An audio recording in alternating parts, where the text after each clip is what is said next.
মৰমৰ ছাত্ৰ-ছাত্ৰীসকল তোমালোক সকলোকে লাৰ্নিং আছামিছত নতুন এটা ভিডিঅ'লৈ স্বাগতম জনাইছো। আজি আমি আলোচনা কৰিম ক্লাছ 9 ইংলিছৰ যেটো 6 নম্বৰ চেপ্টাৰ আছে সেই চেপ্টাৰটোৰ লগত যেটো কবিতা দিছে নো মেন আৰ ফৰেইন অৰ্থাৎ কোনো মানুহেই বিদেশী নহয়। এই চেপ্টাৰটিৰ কুৱেশ্যনৰ আনসাৰ কিটা কবিতাটোৰ কুৱেশ্যনৰ আনসাৰ কিটা ঠিক আছে। কবিতাটোত বেছি কুৱেশ্যন দিয়া নাই মাত্ৰ 4-5টা মান কুৱেশ্যন দিছে ঠিক আছে। গোটেই কিটা কুৱেশ্যনৰ আনসাৰ মই তোমালোকক ধুনিয়াকৈ বুজাই দিম আৰু তোমালোকৰ কাৰণে কুৱেশ্যনৰ আনসাৰ বিলাক মই একেবাৰে শৰ্ট কৈ লিখি নিছো ঠিক আছে। একেবাৰে শৰ্ট কৈ লিখি নিছো যাতে তোমালোকৰ ইজি হয়। গতিকে তোমালোকে ভিডিঅটো একেবাৰে হেকলৈকে চাই থাকিবা। মই তোমালোকৰ কাৰণে কিছুমান এমসিকিউ লিখি নিছো কাৰণ আজিকালি তোমালোকক এমসিকিউ কৰাৰ প্ৰশ্ন সুধে ঠিক আছে।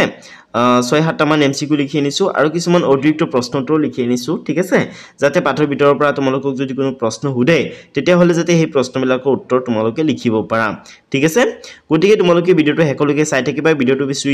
দীঘল নহব। তো বলা এবাৰ কবিতাটো পঢ়ি লও। কবিতাটোৰ নাম হৈছে নো মেন আৰ ফৰেইন, কোনো মানুহেই বিদেশী নহয় ঠিক আছে। তো তোমালোকে কবিতাটো ধুনিয়াকৈ পঢ়িবা। কবিতাটো লিখিছে কোনে? কবিতাটো লিখিছে জেমস কাৰকাপে ঠিক আছে। কিৰকুপ নহয় কাৰকাপ, জেমস কাৰকাপ কবিজনৰ নাম, ৰাইটাৰজনৰ নাম। তো কবিতা তোমালোকে এদৰে পঢ়িবা। Remember no men are strange মানে হৈছে অচিনাকি বা অচিন। No countries foreign beneath all uniforms a single body breathes like ours. The land our brothers walk upon is earth like this in which we all shall lie ঠিক আছে। They too aware of sun and air and water are fed by peaceful harvest, by wars long winter starved. Their hands are ours and in their lines we read a lever not different from our own. Next say, remember they have eyes like ours that wake or sleep, and strength that can be owned by love. In every land is common life that all can recognize and understand. Next paragraph 2 say, let us remember whenever we are told to hate our brothers, it is ourselves that we shall dispose, betray, condemn. Remember we who take arms against each other. It is the human earth that we defile. Our hells of fire and rust, outrage and innocence of air that is everywhere our own. Remember no men are foreign and no country's strength. James Kirkup ঠিক আছে। ৰাইটাৰজনৰ নাম হৈছে James কাৰকাপ। তোমালোকে মনত ৰখাবা এইটো। আৰু মই অতিৰিক্ত প্ৰশ্নকেইটাত এইটো হেৰি কৰিছো, ইনক্লুড কৰিছো ঠিক আছে। তাৰমানে এই কবিতাটোৰ জৰিয়তে তোমালোকক কবিজনে ক'ব বিচাৰিছে যে সকলো মানুহেই মানুহ ঠিক আছে, সকলো মানুহেই আমাৰ আপোন ঠিক আছে। আমি কাৰো ক্ষতি বিচাৰিব নালাগে, আমি সুখে সন্তোষে মিলি জুলি এই পৃথিৱীখনত বসবাস কৰিব লাগে। কাৰণ এই পৃথিৱীখন আমি সকলো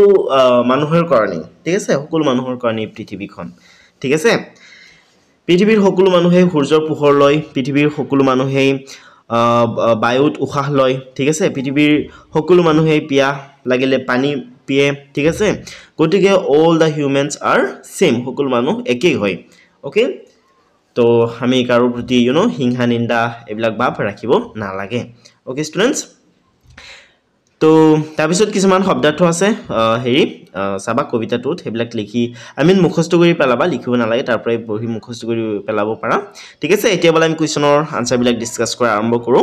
তো ষ্টুডেণ্টছ তোমালোকক প্ৰথমে দিছে থিংকিং এবাউট দ্য পয়েম ঠিক আছে। তোমালোকক কবিতাটোৰ বিষয়ে ভাবিবলৈ দিছে। কবিতাটোৰ বিষয়ে ভাবি তোমালোকক তলত দিয়া প্ৰশ্নবিলাকৰ উত্তৰ লিখিবলৈ দিছে। চোৱা, বিনিথ অল ইউনিফৰ্মছ, বিনিথ মানে হৈছে আণ্ডাৰ, বিনিথ অল ইউনিফৰ্মছ সকলো ধৰণৰ ইউনিফৰ্মৰ তলত। What uniforms do you think the poet is speaking about? ইয়াত বিভিন্ন ধৰণৰ ইউনিফৰ্মৰ কথা কৈছে ঠিক আছে। বেলেগ বেলেগ দেশৰ মানুহে বেলেগ বেলেগ ধৰণৰ কাপোৰ পিন্ধে, বেলেগ বেলেগ ধৰ্ম মানুহে বেলেগ বেলেগ ধৰণৰ কাপোৰ পিন্ধে, বেলেগ বেলেগ জেগাৰ মানুহে বেলেগ বেলেগ কাপোৰ পিন্ধে ঠিক আছে, বেলেগ বেলেগ প্ৰফেশ্যন ফ'ল' কৰা মানুহে বেলেগ বেলেগ কাপোৰ পিন্ধে। উদাহৰণস্বৰূপে আৰ্মি এজনৰ কাপোৰ পুলিচ এজনৰ কাপোৰতকৈ ডিফাৰেণ্ট হ'ব ঠিক আছে। গতিকে ইয়াত বিভিন্ন ধৰণৰ কাপোৰৰ কথা লিখকজনে কৈছে। তো আনসাৰত লিখিবা, the poet speaks about the various dresses that people of various countries wear, but beneath them all human body is same ঠিক আছে ষ্টুডেণ্টছ। সো এইটো ধুনীয়াকৈ তোমালোকে আনসাৰটো লিখি ল'বা। এতিয়া সেকেন্ড কোৱেশ্চনটো চোৱা সেকেন্ড কোৱেশ্চনটো তোমালোকক দিছে how does the poet suggest that all people on earth are the same ঠিক আছে তাৰ মানে কবিয়ে কেনেকৈ সাজেষ্ট কৰিছে বা কবিয়ে কেনেকৈ কৈছে যে পৃথিৱীৰ সকলো মানুহ একেই হয় ঠিক আছে এটো বহুত ইম্পৰ্টেন্ট কোৱেশ্চন হয় কিন্তু পৰীক্ষাত আহাৰ বহুত চান্স আছে গতিকে তোমালোকে প্ৰশ্নৰ উত্তৰ মুখস্থ কৰি পেলাব লাগিব এটো এডিশনালি আহি গল আনসাৰখিনি ঠিক আছে এইখিনি তোমালোকে লিখিব নালাগে ঠিক আছে তলত আনসাৰটো ধুনিয়াকৈ লিখা আছে মই ধুনিয়াকৈ লিখি দিছো তোমালোকে এটো লিখিব লাগিব The poet says that all people have the same kind of body ঠিক আছে তাৰ মানে লিখকে কয় বা কবিয়ে কৈছে যে পৃথিৱীৰ সকলো মানুহৰ একে ধৰণৰেই বডি আছে ঠিক আছে সোৱা ভাৰতৰ মানুহৰ যেনেকৈ দুটা হাত আছে আমেৰিকাৰ মানুহৰ দুটা হাত আছে ভাৰতৰ মানুহৰ যেনেকৈ দুটা চকু আছে আমেৰিকাৰ মানুহৰ দুটা চকু আছে ঠিক আছে ভাৰতৰ মানুহৰ দুটা কাণ আছে আমেৰিকাৰ মানুহৰ দুটা কাণ আছে ঠিক আছে পৃথিৱীৰ সকলো মানুহৰে মানে সেম ফিচাৰ বিলাক আছে বডি ঠিক আছে তো হেকনে আমি সেম হয় ন সকলো মানুহ সেমই হয় দে ব্রিথ দ্য সেম এয়ার ঠিক আছে পৃথিৱীৰ সকলো মানুহে কিন্তু বায়ু এই উশাহত লয় ঠিক আছে এনেকুৱাটো নহয় যে আমেৰিকাৰ মানুহে খুন উশাহত লয় বা ৰূপ উশাহত লয় আৰু ভাৰতৰ মানুহে বায়ু উশাহত লয় তেনেকুৱা নহয় ন সকলো মানুহে উশাহত কিন্তু বায়ু লয় ঠিক আছে বায়ু ইনহেল কৰে okay They breathe the same air. They sleep and wake up in the same way. ঠিক আছে সকলো মানুহ একেধৰণে কিন্তু টোপনি যায় আকৌ কিন্তু wake up একেধৰণে কৰে ঠিক আছে মানে আকৌ টোপনিৰ পৰা একেধৰণে হাৰ পায় বা উঠে They also eat in the same way আৰু সকলো মানুহে কিন্তু একেধৰণে খাদ্য খায় ঠিক আছে গটিকে পৃথিৱীৰ সকলো মানুহেই একে হয় এদৰে কবিয়ে ক'ব বিচাৰিছে ৰাইটাৰজনে ক'ব বিচাৰিছে ঠিক আছে ৰাইটাৰজন কোন James Kirkup. Okay students, তো এতিয়া সেকেন্ড কোৱেশ্চনটো চোৱা এটো 2 নম্বৰ কোৱেশ্চন হয় ঠিক আছে যেটো তোমালোকৰ 1 নম্বৰ কোৱেশ্চন আছিল হেতু দুটা পাৰ্ট আছিল ঠিক আছে দুটা ভাগত কোৱেশ্চন কৰিছিল কিন্তু এটো 2 নম্বৰ কোৱেশ্চন হয় চোৱা in stanza 1 to find 5 ways in which we all are alike pick out the words ঠিক আছে তো stanza 1 ত তোমালোকক ফাইন্ড আউট কৰিবলৈ দিছে বিচাৰি উলিয়াবলৈ দিছে এনেকুৱা পাঁচটা ওয়ে জিবিলাকে এটো প্ৰুফ কৰে বা এটো দেখুৱাই যে আমি সকলো মানুহ একেই হয় ঠিক আছে আৰু সেই শব্দবিলাক তোমালোকক পিক আউট কৰিবলৈ দিছে ঠিক আছে অৰ্থাৎ লিখিবলৈ দিছে মই ধুনিয়াকৈ লিখি আনিছো ঠিক আছে ষ্টুডেন্টস তোমালোকে এটো লিখিবা 1 সেকেন্ড ৰখা yes you can write the answer like this যে we have the same kind of body ঠিক আছে সকলো মানুহৰ একে ধৰণৰে বডি আছে ঠিক আছে মানে একে ধৰণৰে body shape বিলাক ঠিক আছে shape size features ঠিক আছে parts বিলাক একেই হয় we breathe in the same way ঠিক আছে we walk on the same earth ঠিক আছে আমি সকলোৱে একে পৃথিৱীতেই same পৃথিৱীতেই খোজ কাঢ়ো ঠিক আছে we live in the same world and we shall all in the end mix with the same land or dust ঠিক আছে আমি মৃত্যুৰ পিছত আমি সকলো মানুহে কিন্তু মৃত্যুৰ পিছত এই পৃথিৱীত বা মাটিৰ হতে দুলিবালিৰ হতে কিন্তু মিহলি হৈ যাব ঠিক আছে গতিকে আমি সকলো মানুহ একেই হয় ঠিক আছে we all the humans are same ঠিক আছে আমি সকলো মানুহ একেই হয় নেক্সট 3 নম্বৰ কোৱেশ্চনটো তোমালোকক দিছে how many common features can you find in stanza 2 ঠিক আছে pick out the words ঠিক আছে তাৰমানে তোমালোকক কৈছে যে stanza 2 ত কিমানটা কমন ফিচাৰ্স আছে কমন মিন্স উমৈহতীয়া ঠিক আছে যোনবিলাক মানে সকলোৱে ইউজ কৰে ঠিক আছে সকলোৰে যোনবিলাক কামত আহে তো তোমালোকে লিখিবা the following common features are given in stanza 2 ঠিক আছে তলত দিয়া যিবিলাক হেৰি আছে ফিচাৰ্স আছে এবিলাক stanza 2 দিয়া আছে ঠিক আছে সান পৃথিৱীৰ সকলো মানুহে সূৰ্যৰ ৰশ্মি লৈ সূৰ্যৰ পোহৰ সূৰ্যৰ পৰা অহা তাপ পৃথিৱীৰ সকলো মানুহে লয় ন সূৰ্য অবিহনে পৃথিৱীৰ কোনো মানুহে জীয়াই থাকিব নোৱাৰিব এয়াৰ বতাহ পৃথিৱীৰ সকলো মানুহে উশাহত বতাহ লয় ঠিক আছে এয়াৰ ওয়াটাৰ ঠিক আছে সকলো মানুহে পানী ব্যৱহাৰ কৰে পিসফুল হাৰ্ভেষ্ট ৰিকোয়াৰ্ড ঠিক আছে ফৰ হিউম্যান সাৰ্ভাইভেল ঠিক আছে জীয়াই থাকিবৰ কাৰণে মানুহৰ কাৰণে কি হয় পিসফুল হাৰ্ভেষ্ট ৰিকোয়াৰ হয় তাৰ মানে শস্য উৎপাদন হ'ব লাগিব ন শস্য নহলে পৃথিৱীৰ কোনো মানুহে জীয়াই থাকিব নোৱাৰিব ঠিক আছে সেম hands ঠিক আছে সো তোমালোকে এৰ উত্তৰটো লিখিব তো একেবাৰে শৰ্ট কৰি লিখা হৈছে ঠিক আছে মই জুম ইন কৰি দেখাই দিছো তো লাগিলে এৰ স্ক্ৰিনশ্বট এটা লৈ লব পাৰা ওকে তো আশা কৰো বুজি পাইছা তো স্টুডেন্টস বলাছো নেক্সট কি আছে চাও ওকে সো ইয়াত চোৱা এটা তোমালোকক দিছে চাই তোমালোকক দিছে whenever we are told to hate our brothers যেতিয়াই আমাক আমাৰ ব্ৰাদাৰ্ছ সকলক হেট কৰিবলৈ কোৱা হয় ঠিক আছে বেয়া পাবলৈ কোৱা হয় when do you think this happens কেতিয়া এটো হয় বুলি তোমালোকে ভাবা কেতিয়া হয় বুলি ভাবা এটো কেতিয়া হয় ইলেকশনৰ সময়ত হয় ঠিক আছে মানে কিছুমান মানুহ আছে যোনবিলাকে মানে নিজৰ স্বাৰ্থৰ কাৰণে নিজৰ লাভৰ কাৰণে এনেকুৱা কাম কৰিবলৈ কয় এজনে আনজনক বিয়া পাবলৈ কয় ঠিক আছে এটা দেহৰ লগত আনটা দেহৰ যুদ্ধ লগাই দিয়ে এনেকুৱা মানুহ আছে এনেকুৱা সেলফিশ মানুহ আছে ঠিক আছে এটা ধৰ্ম মানুহৰ লগত আনটা ধৰ্মৰ মাজত ঠিক আছে দুটা ধৰ্মৰ মাজত মানে যুদ্ধ লগাই দিয়ে কিছুমান সেলফিশ মানুহে ঠিক আছে আৰু হোৱাই এটো কিয় কৰে তেওঁলোকে কাৰণ হিহঁতৰ স্বাৰ্থ পূৰণ কৰিবৰ কাৰণে ওকে হু টেলছ আস আৰু এনেকুৱা কৰিবৰ কাৰণে আমাক কোনে কয় should we do as we are told at such times what does the poet say no আমি এনেকুৱা কেতিয়াও কৰিব নালাগে লাগিলে জুনেই নহওক ঠিক আছে আমি এনেকুৱা কাম কেতিয়াও কৰিব নালাগে আমি সকলো মানুহেই হয় আৰু সকলো মানুহ একেই হয় গতিকে আমি সকলো মানুহ পৃথিৱীত মিলা প্ৰীতিৰে ঠিক আছে মিলা প্ৰীতিৰে থাকিব লাগে ঠিক আছে লাগিলে যিকোনো দেশৰ মানুহ হোক যিকোনো ৰিলিজনৰ মানুহ হোক যিকোনো কাষ্টৰ মানুহ হোক আমি সকলোৱে মিলিজুলি থাকিব লাগে because we all R humans আমি সকলো মানুহেই হয় ঠিক আছে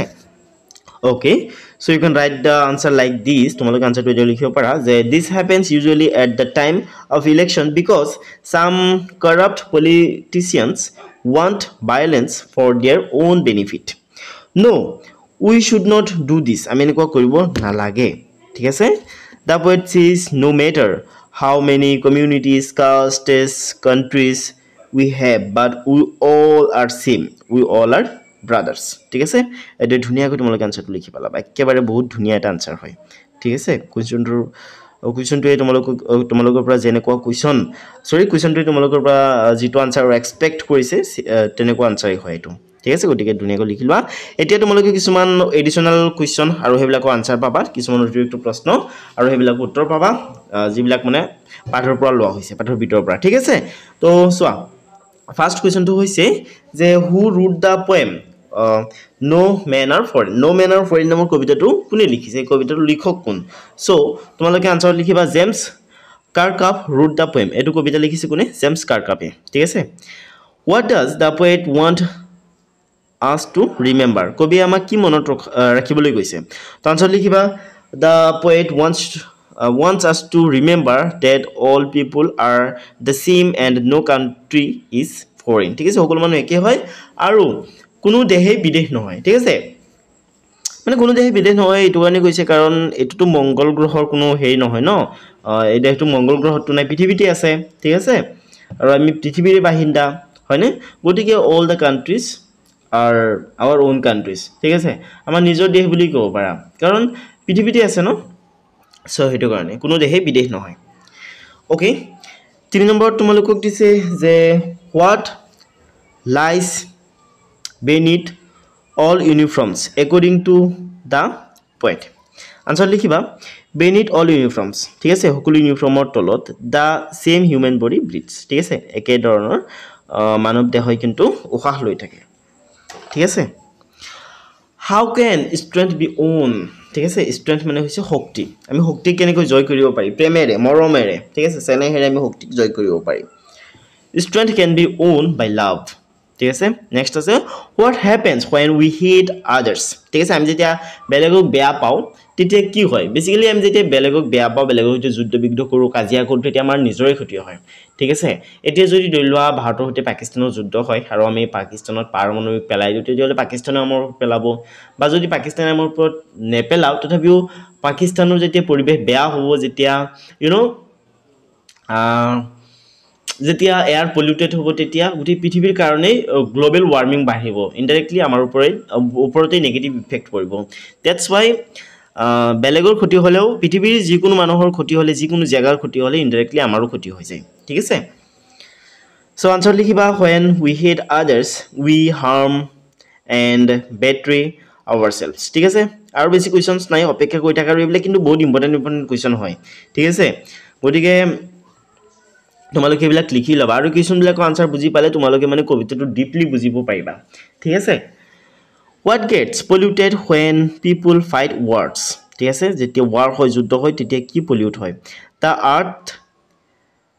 and the air get polluted ঠিক আছে সো এইটো তোমালোকে 6টা কোৱেশ্চন লিখি লবা ঠিক আছে ধুনিয়াকৈ মই কোৱেশ্চন আৰু আনসাৰ দি দিছো ঠিক আছে মই ইয়াক স্কোৰ কৰি দেখাইছো তোমালোকক ওকে ইম্পৰ্টেন্ট হয় এতিয়া মই তোমালোকক কিছুমান এমসিকিউ দেখাই দিম কিছুমান এমসিকিউ তোমালোকৰ কাৰণে মই লিখি আনিছো ঠিক আছে the first MCQ is who is the poet of no men are foreign to কোন হয় জেমস কিৰ্কআপ হয় ন ৰবাৰ্ট ফ্ৰষ্ট উইলিয়াম অৰ্থ নো এবিলাক নহয় জেমস কিৰ্কআপ হ'ব ঠিক আছে নেক্সট আছে what lies beneath all uniforms তো এটো হ'ব a single human body b2 correct হয় according to the poet all people are fed by peaceful harvest c2 হয় peaceful harvest next আছে what can give strength to humans তো লিখিবা love c2 হ'ব ঠিক আছে hatred war love anger to c2 to anger love according to the poet when we hate others we harm ourselves b2 we harms ourselves আমি নিজে ক্ষতি কৰো ঠিক আছে সো স্টুডেন্টস আজি বিউটি ম্যান আসলে ভিডিওটো চাই তোমালোকক কেনেকুৱা লাগিছে মোক কমেন্ট কৰি জনাবা নেক্সট তোমালোকক যেটো 7 নম্বৰ চেপ্টাৰ আছে এটো লিংক মই ডেসক্ৰিপচনত দি থৈছো হেতু ভিডিও চাবৰ কাৰণে তোমালোকে ডেসক্ৰিপচনত ক্লিক কৰিবা আৰু বেলেগ ভিডিও চাবৰ কাৰণে প্লেলিষ্ট লৈ যাবা প্লেলিষ্টত ধুনিয়াকৈ ভিডিওবিলাক সজাই আছে ক্লাস 6 ৰ পৰা ক্লাস 10 লৈকে ঠিক আছে ক্লাস 6 ৰ পৰা নহয় বেসিক্যালি ক্লাস 3 ৰ পৰা ক্লাস 3 ৰ পৰা ক্লাস 10 লৈকে গুটিকেটা সাবজেক্টৰ গুটিকেটা চেপ্টাৰৰ ভিডিও বনাই সজাই থৈছো গুটিকে তোমালোকে তাৰ পৰা চাব পাৰিবা তো স্টুডেন্টস আজি বিউটি ম্যান আসলে আজি ভিডিওটো হেকলৈকে চোৱাৰ কাৰণে তোমালোক সকলোকে বহুত ধন্যবাদ